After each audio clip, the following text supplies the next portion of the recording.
My name is Jason Becker, one of the co-founders of Remember.com. We're incredibly grateful to be here this evening with you, not only to share a vision that we care a lot about, but also to field some of your questions and get your feedback. These events, typically start with a very simple question. Well, what do you do? It's a lot like being at a bar and being approached and say, well, what do you do for a living? So before we tell you what we do, we want to tell you why we do it. Remember.com's mission is aimed solely at the preservation of memories. That's everything that we're about. Everything we care about, everything we think about, and all of our design goes into figuring out how can we help people preserve their memories in a new way. We know that memories have been around for a very long time. This industry is not new. The first memory ever recorded in the form of writing was over 5,000 years ago. So the question is, well, how do you know there's an industry? Well, it's been around for a really, really, really long time. But what Remember.com does uniquely is that it sits at the intersection of technology, data, and innate human desire. Every single person in this room has a device on them, in their car, in their homes, or in their office that enables them to capture experiences. All of us are exposed to more data every single day than we know what to do with. And every human in the world is hardwired to care about their experiences and attempt to remember the things that matter to them. When you take the intersection of technology, data, and innate human desire, you see an unbelievable opportunity for Remember.com. How do we know that people care about this? As entrepreneurs, we did a little bit of a market survey last summer when we got started to make sure that we weren't completely crazy and off the reservation. And what we found was that people really care about this stuff. People are very, very interested in their memories. We asked folks, how much of your life's meaningful experiences do you hope and then expect to remember? And what we found was that people on average hope to remember 80% of their life's experiences and yet expect to remember 40. Anything that we can do to close that gap, even by 5 or 10 or 15%, can make an extraordinary difference in people's lives.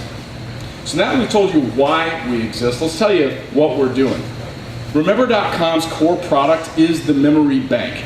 The Memory Bank is a place that is purposeful, it's meaningful, it contains the memories that are relevant to you. It is the container of your life's memories. Now this weekend I had the chance to do some work. My little sister ran in and she's looking at the computer as I'm working, and she stopped me as I was showing her my memory bank. And she said, look, this is not good enough and you got a lot of competition out there. And my heart sank. And I looked at her and I said, I am very, very well aware of Mark Zuckerberg and what Facebook is up to. And she said, it's much worse than that. Have you seen Harry Potter's memory bank? And I stopped and said, well, what are you talking about? She said, when he touches a wand to a bowl, he can see his entire life. And until you can do that, this is not good enough. But we know we have opportunity. And if our memory bank is ever as good as Harry's, we're on the right path. So, what is a memory? A memory is the combination of either a story or an image supported by time, people, place, and things.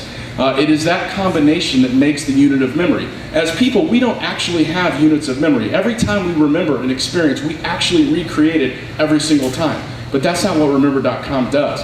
We take memories into your memory banks from Remember.com, the website, mobile devices, as well as email. Today, I was QAing the email to memory functionality, and it's amazing. We're able to transform emails with images into memories that live forever in your memory banks. Very cool stuff, and it's coming soon. Technology is what makes Remember.com possible. When we first got started, my co-founder, who you'll meet in a few minutes, Brandon Sokol, and I sat with a very, very smart technical man, Dan Sanders, and said, we want to build Remember.com, a memory bank that contains memories for the world. And he cut us off, and after hearing our idea, he said, guys, you got to understand, what you're talking about is really complicated. You're talking about a 4-dimensional array. And Brandon and I looked at him and said, yes, we'll take 2 of them. And he, of course, later agreed to work with us, and we're very happy to have him. So where are we? We are currently in alpha, moving to beta, and we'd like your help. We'd like every single person in this room to go to Remember.com, sign up to become a beta member, download the iPhone application, give us your feedback. If you know the difference between Java and JavaScript, please meet me by the beer. And if you have a big, big checkbook for expansion capital, we'll also be handing out free beers near the back there.